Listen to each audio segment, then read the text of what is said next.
Le 20 janvier 1996, le bureau du shérif de Young County reçut un appel des parents de T.J. Ryan. Le jeune homme avait disparu et ils étaient fous d'inquiétude. T.J. mesurait 1,95 m, pesait plus de 135 kg et avait 27 ans. Il semblait s'être volatilisé. La mère de T.J. déclara à la police que celui-ci était camionneur pour une entreprise de transport d'animaux. Elle était inquiète parce qu'il ne s'était pas présenté au travail depuis plusieurs jours. Le shérif Carey Pettus de Young County fut le premier à se mettre à la recherche de T.J. Il connaissait la plupart des habitants du comté et avait déjà côtoyé le camionneur au tempérament doux. C'était un type bien. Ce jeune homme participait à des rodéos, il conduisait des camions de bétail et aidait à capturer les bêtes. Il avait toujours travaillé dans le domaine de l'agriculture. C'était un jeune homme comme tous les autres. Il portait toujours un grand chapeau et des bottes. Ne pas aller travailler sans en aviser ses employeurs était inhabituel pour T.J. La police espérait que ces derniers savaient quelque chose à son sujet. La patronne de T.J. déclara que sa petite amie, Helen Moore, avait appelé quelques jours plus tôt pour dire qu'il était souffrant et qu'il ne pouvait pas aller travailler. On a commencé à recueillir des informations sur lui. Avait-il des petites amies? Consommait-il de la drogue? Où donc pouvait-il être allé? Comme la patronne de T.J. avait déclaré que Helen Moore avait appelé pour dire qu'il était malade, le policier de l'État, Marshall Brown, et Gary Barnett, l'adjoint du shérif Carey Pettus, décidèrent de lui rendre visite. Helen et T.J. vivaient ensemble sur un petit ranch où ils avaient quelques animaux de basse-cour et des chevaux. Helen et T.J. vivaient ensemble depuis plus de 5 ans. Helen déclara aux policiers qu'ils s'étaient disputés à propos de leurs dépenses. Selon elle, il était parti furieux et elle ne l'avait pas revu depuis. Elle déclara à l'enquêteur Brown que ce n'était pas la première fois qu'ils se disputaient ainsi. Brown remarqua alors ce qui semblait être des taches de sang sur la galerie. Visiblement nerveuse, Helen expliqua qu'un chien errant s'était attaqué à leur cochon. Les blessures du cochon étaient si graves qu'il n'avait pas pu le sauver. Elle avait demandé à son fils de l'abattre. Helen déclara aux policiers qu'elle avait laissé la carcasse de la bête dans la remorque à chevaux. Brown voulait jeter un coup d'œil à l'intérieur de la maison. Bien que tout semblât normal, le plancher attira son attention. On aurait dit que la moquette avait été enlevée depuis peu. Helen déclara que cette moquette était une des causes de dispute entre T.J. et elle. Elle dit qu'il lui criait après parce que la moquette était sale et qu'elle tenait mal la maison. Pour lui faire plaisir, elle avait décidé d'arracher la moquette et de la sortir de la maison. Comme elle était trop lourde pour qu'elle puisse la tirer seule jusqu'au bord de la route, elle avait décidé de la brûler. Les enquêteurs n'avaient rien trouvé au ranch. Ils n'avaient pas progressé dans leurs recherches pour retrouver T.J. Mais la situation allait bientôt évoluer. Un habitant du secteur du lac Possum, dans le comté voisin de Palo Pinto, appela les autorités. Il avait vu ce qu'il croyait être la carcasse d'un chevreuil. La bête avait probablement été tuée par des braconniers qui se cachaient sur sa propriété. L'agent Noah Bragg fut dépêché sur les lieux. Il fut horrifié par ce qu'il aperçut parmi les broussailles.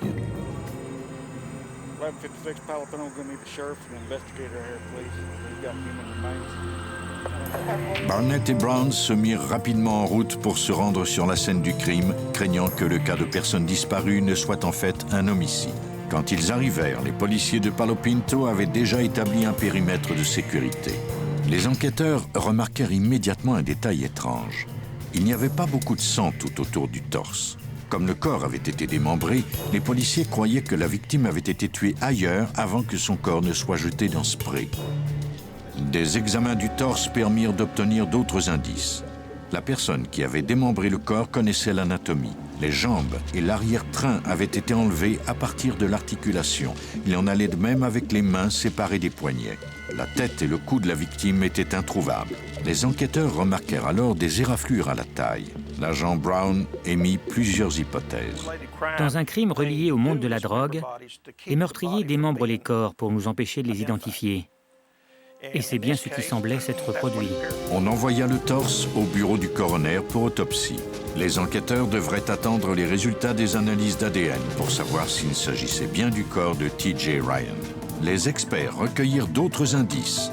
Ils remarquèrent qu'il y avait autour du torse du chien-dent pied de poule, un fourrage fréquemment utilisé pour nourrir le bétail.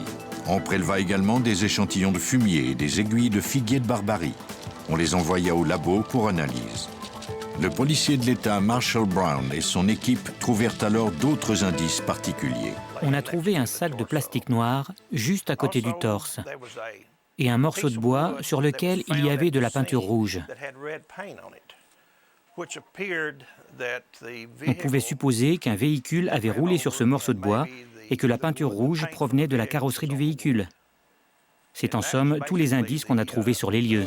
Les experts remarquèrent des traces de pneus dans la terre meuble. Il y avait 2 traces distinctes. C'était comme si une camionnette qui tirait une remorque s'était rendue à côté du torse. Au bureau du médecin légiste de Dallas County, on examina le torse. Les experts dressèrent un compte-rendu détaillé des blessures de la victime. On avait utilisé un couteau ou une scie à dents fines pour démembrer le corps. Les experts croyaient également que les éraflures à la taille de la victime avaient été causées par une corde. On recueillit des échantillons d'ADN pour savoir s'il s'agissait bien du corps de T.J. Ryan. Les échantillons furent envoyés au labo pour analyse, de même que des échantillons de fluides biologiques pour des analyses toxicologiques en vue d'étayer la thèse de l'utilisation de drogue. Même si les enquêteurs étaient de vieux routiers, ils furent décontenancés par les résultats. Selon le rapport, on avait trouvé des doses mortelles de morphine dans le corps de la victime. On ignorait toujours l'identité de l'homme. La réponse se trouvait dans l'ADN, mais on devrait encore attendre quelques jours avant que les résultats des analyses soient disponibles. Au bureau du médecin légiste de Tarrant County, l'expert en chef du service d'analyse d'ADN, Carolyn Van Winkle, procéda à un test de paternité inversée pour identifier T.J. Ryan. Le shérif Peters menait maintenant officiellement une enquête pour meurtre. Il décida de retourner voir la dernière personne qui avait vu T.J. Ryan en vie, soit sa petite amie, Helen Moore. Il souhaitait obtenir des réponses. Le shérif Peters espérait également jeter un autre coup d'œil au ranch. Il était particulièrement intéressé par les taches de sang sur la galerie. Taches de sang qui, au dire de Moore, provenaient d'un cochon blessé. Les techniciens en scène de crime en prélevèrent un échantillon. Comme Helen Moore avait déclaré avoir transporté le cochon avec la remorque à chevaux, Peters la fit conduire à la fourrière de la police. Ainsi, des techniciens pourraient la fouiller minutieusement. Carolyn Van Winkle examina les échantillons de sang prélevés sur la galerie.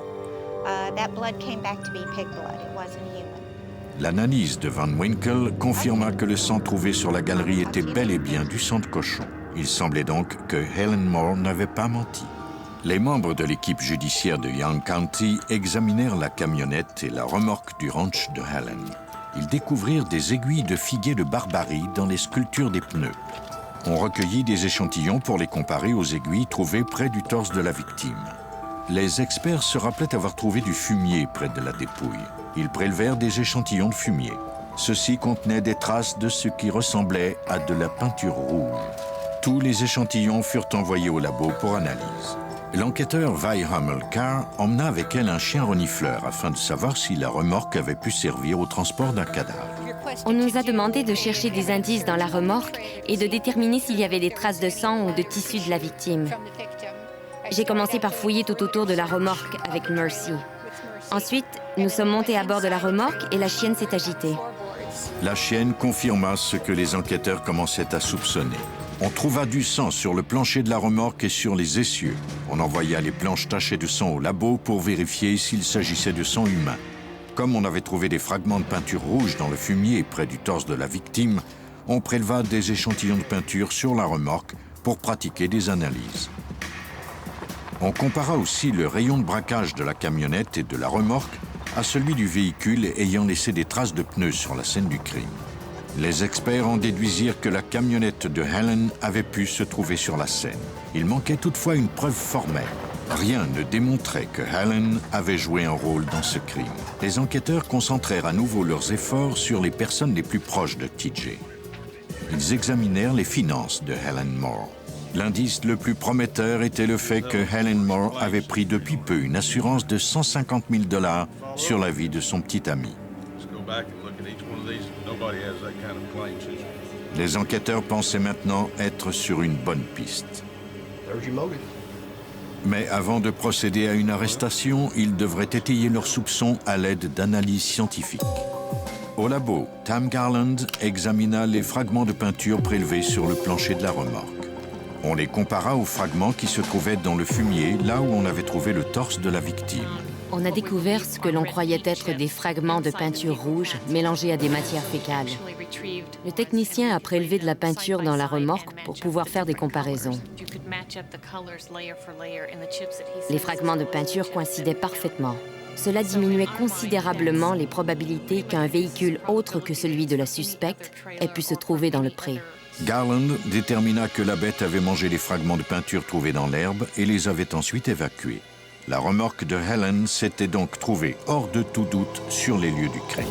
Caroline Van Winkle préleva quant à elle des échantillons de sang du plancher de la remorque. Son analyse révéla la présence de 2 sortes de sang. Dans la remorque, on avait trouvé du sang sur le plancher et aussi sur les essieux. Ces échantillons ont été soumis à plusieurs analyses et nous y avons retrouvé à la fois du sang humain et du sang de cochon. Des analyses d'ADN subséquentes permirent de confirmer que le sang humain provenait de T.J. Ryan. Le shérif Pettus disposait maintenant d'une preuve formelle selon laquelle la remorque de Helen Moore avait servi au transport du corps de Ryan. Il pouvait procéder à l'arrestation de la jeune femme.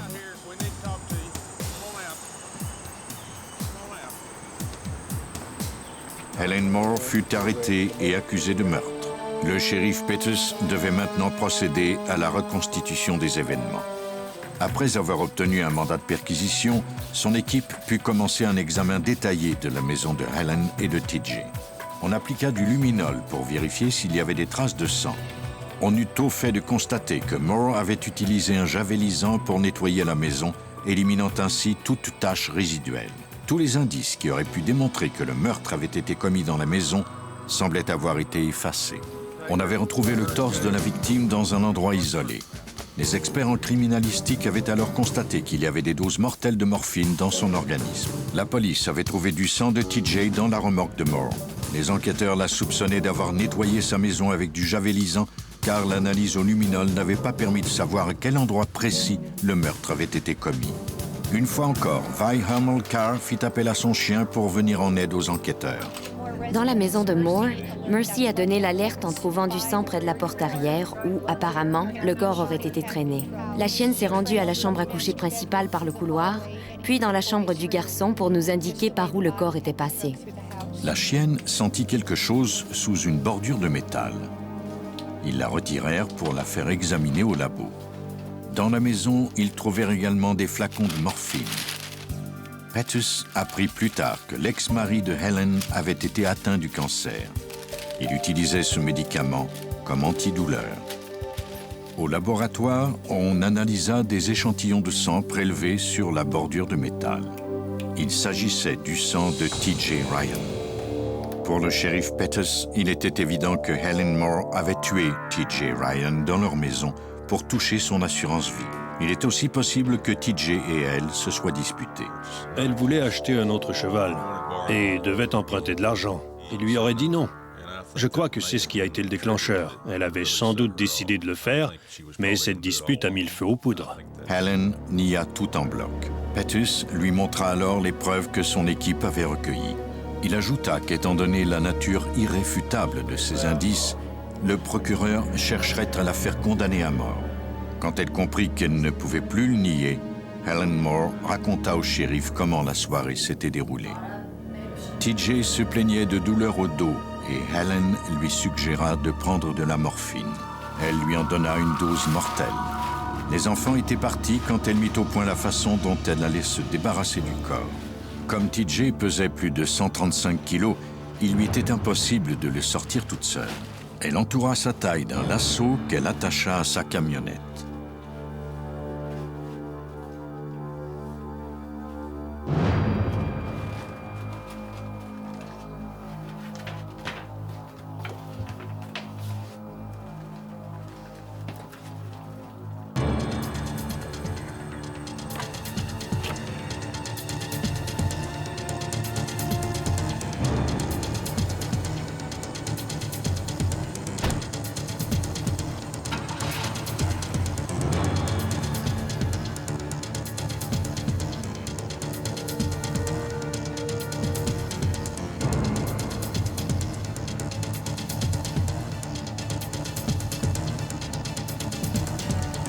Après avoir sorti le corps de la maison, elle le hissa dans la remorque.